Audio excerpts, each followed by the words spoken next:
السلام علیکم۔ کیا آپ جانتے ہیں اللہ نے قبلہ بدلنے کا حکم صرف اس لیے دیا تھا کیونکہ ہمارے پیارے نبی صلی اللہ علیہ وآلہ وسلم کی دلی خواہش تھی۔ سورہ البقرہ کے رکوع 22 میں ہم پڑھیں گے اللہ کی اس محبت کا ذکر جو اپنے رسول کے لیے ہے۔ بسم اللہ الرحمن الرحیم۔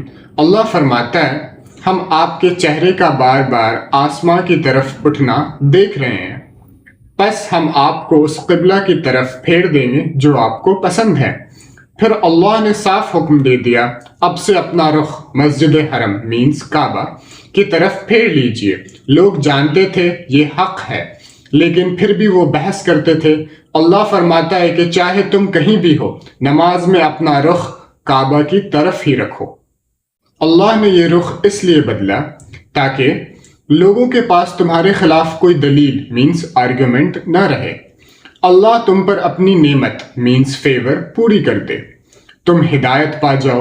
ساتھ ہی اللہ نے یاد دلایا کہ ہم نے تم میں اپنا رسول بھیجا جو تمہیں کتاب اور حکمت سکھاتا ہے اور تمہارا تزکیہ مینز پیوریفیکیشن کرتا ہے۔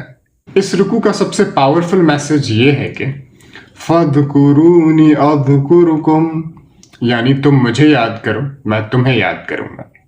لیسن، شکر گزار بنیے، ناشکری سے بچیے۔ جب ہم اللہ کے فیصلوں پر راضی ہو جاتے ہیں تو اللہ ہماری دلی مرادیں پوری کر دیتا ہے۔